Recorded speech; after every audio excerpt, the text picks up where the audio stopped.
Hello everyone, my name is Lalit sir. Today we are going to discuss about fundamental rights. Why we need fundamental rights and इनका क्या use है उसके बारे में आज हम बात करेंगे. हमें फंडामेंटल राइट्स की आवश्यकता क्यों है इसके बारे में बात करेंगे.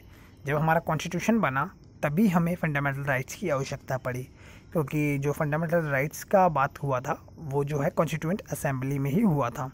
तो फंडामेंटल राइट्स का इसलिए भी इम्पोर्टेंट कहा गया है क्योंकि लोगों को लाइफ सर्वाइविंग के लिए कुछ राइट्स की आवश्यकता तो होती ही है, और विदाउट जो कुछ बेसिक राइट्स हैं इनके बिना जो है लाइफ सर्वाइव कर पाना बहुत ही नामुमकिन है. तो इसीलिए फंडामेंटल राइट्स जो हैं बहुत ही इंपॉर्टेंट हैं. वैसे तो ये बेसिक राइट्स हैं जो हमारी लाइफ को जीने के लिए आसान बनाते हैं, बट इनका जो है ये ऑर्डिनरी लॉस से कहीं ना कहीं अलग है, मतलब कहीं ना कहीं स्पेशल टाइप के लॉस हैं. बात करेंगे आगे. फंडामेंटल राइट्स जो हैं उसको जो है जुडिशरी जो हमारा है वो है इसको सिक्योर कर देता है. मान लो इसका कहीं पे भी एक्सप्लॉयटेशन होता है तो हम कोर्ट में जा सकते हैं, तो जुडिशरी इसको कहीं ना कहीं गार्ड कर रहा है. नेक्स्ट है फंडामेंटल राइट्स जो हैं हमारे लिए किस प्रकार इंपॉर्टेंट भी हैं उसकी भी हम बात करेंगे. पहले इस पे बात करेंगे टाइप्स ऑफ फंडामेंटल राइट्स.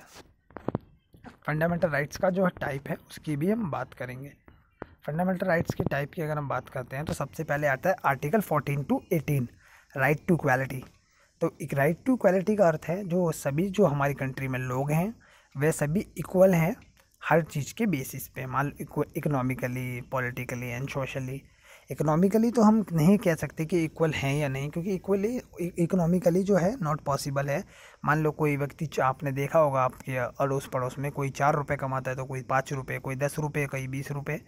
तो कहीं ना कहीं इकोनॉमिकली हम इक्वलिटी नहीं ला सकते, बट सोशली एंड पॉलिटिकली हमें इक्वलिटी की ज़रूरत है. तो राइट टू इक्वालिटी जो है होना चाहिए. इसका अर्थ है कि हम किसी के साथ भी डिस्क्रिमिनेशन नहीं कर सकते on the basis of colour, रेशियलिज्म and religion. मतलब रिलीजन, धर्म के नाम पे या फिर रंग के नाम पे या फिर आप किसी के साथ डिस्क्रिमिनेशन नहीं कर सकते. इसीलिए राइट टू इक्वालिटी जो है ये सिक्योर करता है. नेक्स्ट बात करेंगे article 19 to 22, right to freedom of expression. आपको फ्रीडम है कोई भी ऑक्यूपेशन चूज़ करने का, कहीं भी जाके रहने का.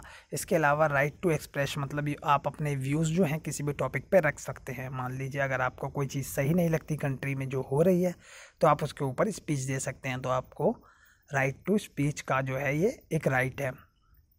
बट ऐसा नहीं है कि आप कुछ भी एब्यूज़िव किसी के बारे में बोल दें या फिर किसी की पर्सनल लाइफ के बारे में बोल दें. यह है कि आपको स्पीच का मतलब फ्रीडम है, तो आप जो है लीगली सही चीज़ें ही बोलें. चलते हैं आगे.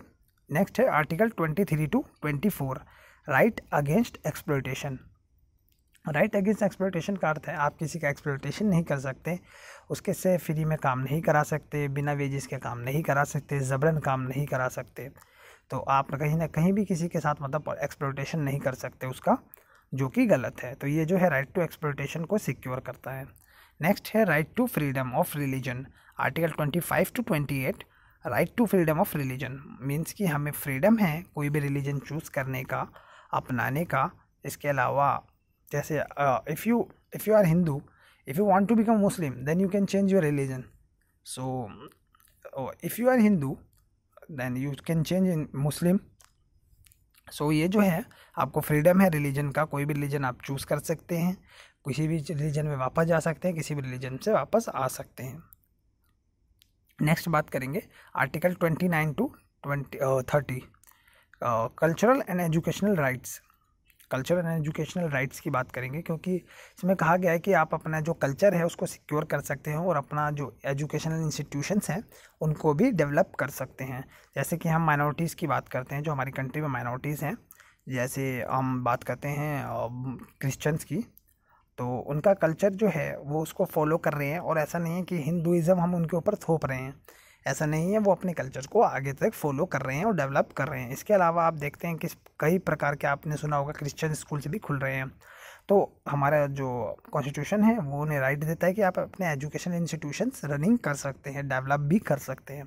तो इसी प्रकार जब हम बात करते हैं माइनॉरिटी में मुस्लिम्स की, तो हम देखते हैं कि काफ़ी लोग जो हैं अपना जो उनका कल्चर है वो कहीं ना कहीं हिंदुइज़्म से अलग है और वो उसको फॉलो भी करते हैं. ऐसा नहीं है कि हमने उनके ऊपर हिंदुइज़्म थोप दिया है.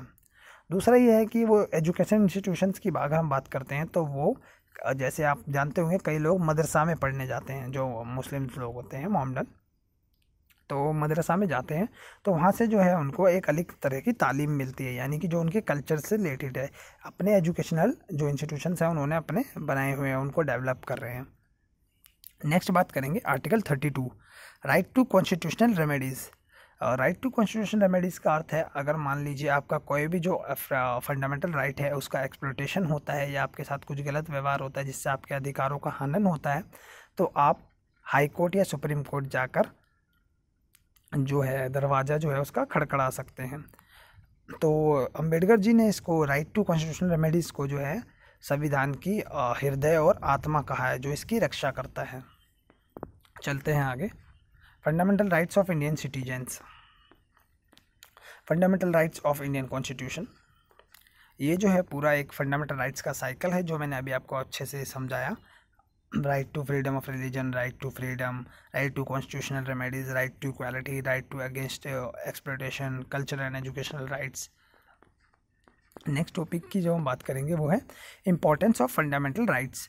तो इम्पोर्टेंस क्या है फंडामेंटल राइट्स का हमारे जीवन में, उस पर हम बात करेंगे। जैसा कि आप लोग जानते हैं, अगर मान लो अभी मैं आपसे आपका एक राइट छीन लेता हूँ, जैसे राइट टू इक्वालिटी, सो आप देखोगे कि आपके आसपास जो हाई कास्ट के लोग हैं वो आपके साथ कहीं ना कहीं पे डिस्क्रिमिनेशन करना शुरू कर देंगे, और कुछ लोग जो काले हैं और गोरे हैं वह बोलेंगे कि आप लोग बहुत काले हैं, हमसे दूर हो जाओ, हमारे पास मत आओ, तो कहीं ना कहीं डिस्क्रिमिनेशन होना शुरू हो जाएगा। तो इसलिए जो है right to equality also important part है फंडामेंटल राइट्स का। इसके अलावा जैसे हम बात करते हैं मान लीजिए right to freedom of religion की, तो फ्रीडम ऑफ रिलीजन में क्या होता है, हम अभी कोई भी धर्म चुन सकते हैं। जैसे मुस्लिम जो है हिंदू बन सकता है, हिंदू जो है मुस्लिम बन सकता है, तो अपना धर्म चेंज कर सकता है। मान लीजिए बाद में पता चलता है, मान लो जैसे आपको कोर्ट का जो है राइट जो है वो आपसे छीन लिया जाता है कोर्ट जाने का, तो मान लीजिए आपको कोई ज़बरन मुस्लिम बना रहा है या फिर ज़बरन हिंदू बना रहा है, तो आप कहाँ जाएंगे। तो कहीं ना कहीं इंपॉर्टेंस है ही फंडामेंटल राइट्स का, इनके बिना सर्वाइवल कहीं ना कहीं बहुत ही मुश्किल हो जाएगा, अव्यवस्था पूरे समाज में फैल जाएगी। तो इम्पॉर्टेंस है बहुत ही फंडामेंटल राइट्स का। जैसे कि हम जानते हैं फंडामेंटल राइट्स इंपॉर्टेंट फैक्टर है हमारी लाइफ का। धन्यवाद, आशा करते हैं आपको हमारी वीडियो समझ आई होगी। अच्छा।